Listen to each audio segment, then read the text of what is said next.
Eurovision fam, welcome back to the channel. So happy to have you guys here. I'm pretty excited because we are doing our first interview with one of the acts competing at Eurovision this May. I have here Germany's representative, Isaac. Yeah, sure. Hi, I'm Isaac. I'm from Germany. I'm a singer-songwriter. I started music with busking when I was 12 years old. And since then, I was playing gigs and writing songs and like the usual struggle as a musician. And now I'm here. Oh, I'm happy to have you here. So you started busking when you were 12? Yeah, Oh, wow. yeah. That's like just so young to me. What kind of got you started with the busking process at such a young age? Yeah, I went to vacation with my parents and they wanted to go shopping, but it wasn't re like really shopping. They just wanted to go into some city and watch some buildings and stuff. And for a Okay. 12-year-old, it's like quite boring. And I was upset and I was like, yeah, I don't want to go just watch buildings. Hmm. It's like I'm 12. I want to have action and I don't know. And then my dad was only joking and he Hmm. was like, yeah, maybe you could take your guitar and do some music in the streets, go some busking. Hmm. And he didn't think that I'd be like, yeah, that's a totally great idea. Oh, man. Uh, and that's when I was busking the first time, and it hooked me. It hooked me immediately. And when I came back home, I started doing it like anytime, Okay. like always after school and stuff like that. And um, yeah, it became a thing somehow. And I also realized in that moment that this is what I'm about to do my whole life. So you were drawn to music at a young age. Like when did you start playing guitar? When I was 10 years old. Okay, so you'd been a couple of years in. And like hmm what had initially drawn you to music at the age of 10? You know, I was it wasn't my first instrument. Okay. I was already singing on stage, not that good, but I did it. I Because promise you sound great now.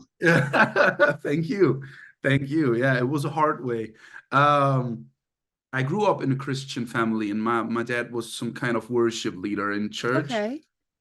And that's why I stood on stage as a small boy. I don't know, maybe 5, 6, 7, 8 years.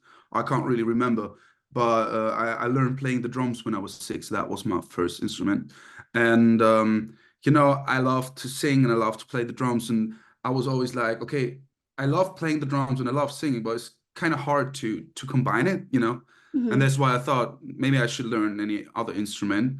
And then I was just thinking about, my all of my family members are like musicians. They play any Okay. instruments, or all of them are singing and stuff like that. And I was the youngest of 5 kids. So I think I got like the most influence, if that makes sense. Yeah. And I just thought about, okay, I could learn the piano because we had a piano at home, but I could also learn the guitar because we had a lot of guitars at home. And I just decided to learn the guitar because it's more easy to take it with you like Yeah. anytime and have it everywhere around. So yeah, that was the reason I played the guitar, not because I was like a huge fan of Eric Clapton or something. I Hmm. didn't know any guitarists by name, Okay. except for those I knew personally.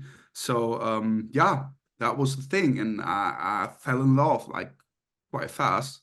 Hmm. And yeah, it took me 2 years to go busking. I know like for where I'm from here, in the US, it's very common for kind of like the church to be people's entryway into hmm music, especially singing. Like you had started your own company when you were 18. Yeah.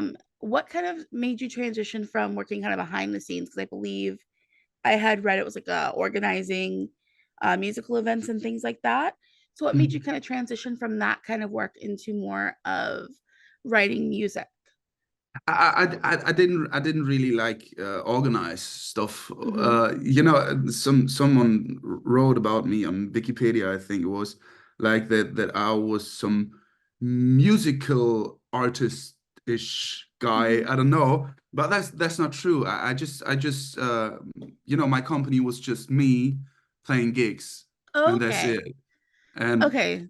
So it was that's like, everything I did. I was just playing gigs like my whole life, playing in pubs, on weddings, some small festivals or stuff like that, you know, anything, birthday parties or whatever. And um, uh, you know, I did it my whole life until Mhm. COVID, and I was already writing songs, but I was always like, okay, at some point you have to produce them, you have to release them. There will be time for it, and you will get better and stuff like that. But the gigs, they got more and more, and I had to play so many shows. I Mhm. had like more than 100 concerts in a year before COVID, and that was quite a lot of work because Yeah. I don't live in a huge city. I live somewhere in a small village, Mhm. and I had to travel like hours and hours for every single gig. So I was just like traveling all the time. And that's why I never had time for producing my music, for release it, or even do a plan for releasing it. Mhm. That was way too much work for me. But there was always that thought in my head where I was like, okay, at some point I have to do that because that is my dream. And when COVID just came Yeah. over, and I I didn't have any job. I was like all my work was gone immediately. And Mhm. it was like that one day I had one call after the other, and everyone was telling me, "Okay, Isaac, I'm sorry, we can't play the gig. We can't play the gig." And that was terrible at first, but it took me a few days to realize, okay, now I get money from the government, and I can do whatever I want like Mhm. all the day. I can do whatever I want. And I started producing stuff, writing more music, and doing all of it immediately. And I released my first single 1 month after the first lockdown of COVID. Mhm. And that's where it all started. And then it happened really fast that I got like after 1 year I got more connection into like the real music industry, like having connections with publishers, with labels, with managements, with other producers, songwriters, artists, whatever. The silver lining there for you was you could finally kind of get into that more writing and the more production side of things Yeah, because you suddenly have the time, which hey, yeah. we all had like, well, I was gonna say we all had hobbies, but it looks like yours was way more productive than others. So you had to find a way to fill the time, right? Yeah, sure, sure. But you know, I'm grateful for Mhm. COVID in some way Yeah. because you know most musicians, a lot of musicians that they had to quit what they did, Mhm. and they still didn't find a way to come back to business. And for me, it was such a boost to Mhm. go into the industry, and uh I mean it was pretty sure like a pretty hard time, but anyway, I'm super thankful for it. So, I do have a question that's a little odd, which is in your song on the chorus, is that an elephant? It is Because an we, elephant, yeah. It so it's a is. real elephant. It isn't a real elephant, yeah. um, what kind of brought about having an elephant on the track? You know, we were just like vibing and we thought about sceneries where we Mhm. would be while having that song tune going on, and we had just pictures in our minds like walking the desert. That's why you hear those steps in the beginning of the song. If you listen closely, Mhm. you will recognize like there are like steps, someone's like walking. And this is like we tried to capture a scene of me walking through a desert, and that's why we thought about catch up some maybe African vibe Mhm. to make more out of that desert scene. And then we came up to the idea of an elephant, and we fell in love with it immediately. They're great animals, so I totally get that. Um, and so like kind of what was your writing process when it came to writing Always on the Run? I wrote it with three friends of mine. Uh, it was a producer from Finland. We wrote together a few months ago in Mhm. Helsinki, and he wanted to ride with me again, so he came over to Berlin. And I invited two friends of mine to join the session. And Mhm. one of them had to take pills for anti-allergic Oh, like yeah. and he took two of them because he slept with an open window, and that's why the allergic effect was like pretty hard for him. Then he took two pills of it, and he was like stoned. It was Yeah. and he was like, I've been there. I've been there myself. yeah. He was like, "Hey guys, I'm sorry. I have to lay down for I don't know 20 minutes. I'll be back in a few minutes. I have to chill a little bit, like Hmm. maybe sleep for a little while." And he slept 4 hours. Yeah, sounds about right. and and so we started writing the song. Uh, Leo, like the producer from Finland, he was like doing like all the instrumental stuff. Only in a demo version, we changed like nearly everything.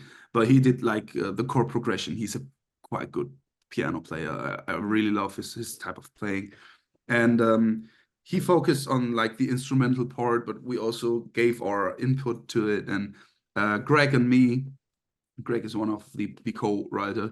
We focused on the lyrics and the melody, and it was such a harmony in writing that song. And we wrote like everything, like the verse and the pre-chorus, and we had all the melodies and the lyrics, and we had everything said and done. But then it was quite hard for us to find some hook, some chorus, and we were just running circles like for half an hour, maybe an hour. I don't know. Time doesn't really matter when you write a song. And Yeah. then Kevin woke up and he came in and he Wait. listened. He listened to it for the Hmm. very first time. He didn't do anything about it, and he just came in and he was like, "Oh yeah, that sounds sick. How about if we add something like," and it was his very first idea. He was like, "How about something in the chorus like, I don't know, maybe some run na na or something." Hmm. And that was that idea. And immediately we all were fire with that idea, and Hmm. then the song was said and done. Yeah, that's the the way of writing this song. And there were like a few steps more like producing, and we wrote another part and stuff like that. But it's a long journey. But I'm so happy with the result. And I really think you should be because it is a fabulous song that you guys have here. Thank you so much. You're welcome. So we're gonna get into some more like Eurovision specific questions. The Hmm. first one being, I mean, this is a Eurovision channel here. Yeah, So like, sure. what is kind of your earliest memory of Eurovision? My earliest memory of Eurovision, to be honest, is Max Mutzke 20 years ago. Oh my goodness, Um, yeah. and I didn't realize in that moment because I was like 20 years ago, 9 years old. I Hmm. was 9 years old, and I thought it's some like the German version of American Idol, like Okay. DSDS. That's what we call it in Germany. And I thought it's that, but it took me years to realize that this is like a quite bigger show. And yeah, it was his song with "Just Can't Wait Until Tonight." This is my very first uh, memory of it. Okay. And like, do you have like any favorite German entries from the past? Hmm, do I have any favorite German entries? I really like Michael Schulte Yes. or Michael Schulte. I know. I always feel awkward. I'm like, oh, how do I pronounce this one? Do I go the English way? I know. Yeah. No, Um, yeah. I think that was like my most favorite German part. Yeah, Oh, Michael that's, Schulte. oh yeah, I totally understand that one. Mm. And we're kind of getting close to the end here. So we are a Eurovision site that caters towards fans who are not from countries that participate at Eurovision. So Hmm. like we have a lot of people in the US, a lot of people in South America, in the Caribbean, places like that. So is there any country you've never performed in that you'd be interested in doing a concert Oh yeah, so many countries. I mean, I only played in. Let me think. I think I played shows in four different countries. in? Okay. So it's only like Germany, the Netherlands, Austria, and I think Belgium. I think I Okay. did a wedding there, like at the border somewhere in Belgium, I think. Hmm. And that's it. That's everything I did. So yeah, I definitely want to play more shows anywhere in the world. I think there's not such a place where I think I don't want to be there. You know, Hmm. it's like I so badly want to see like all of the world, Yeah. especially America Hmm. and also Asia and also Africa. And Hmm. there's like no place on earth.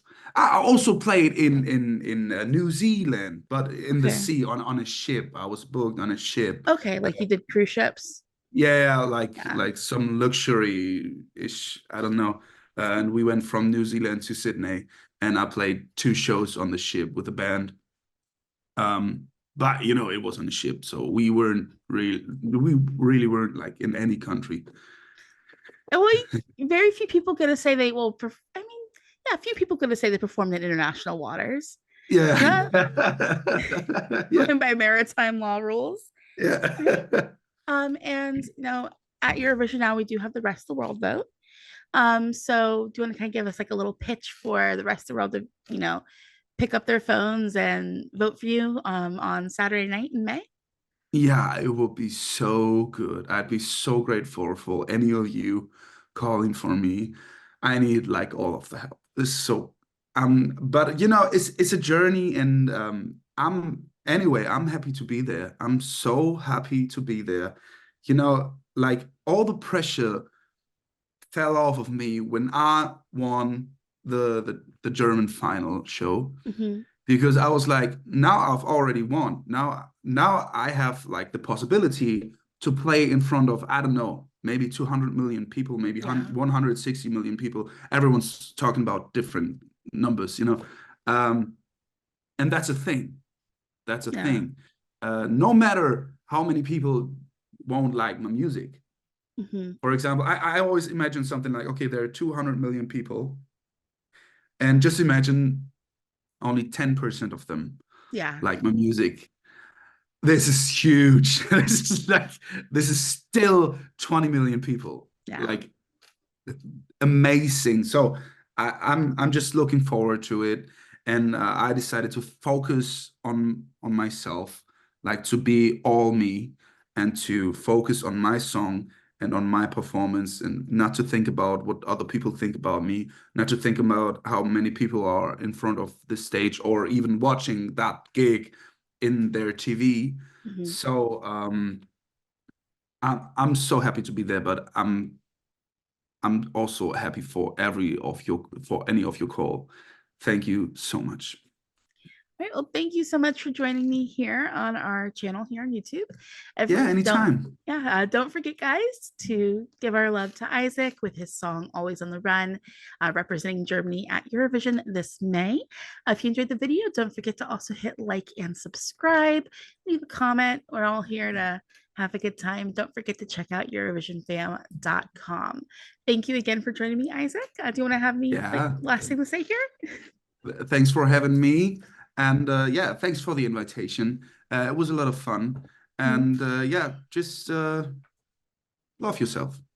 See ya. Thank you. Bye. Bye.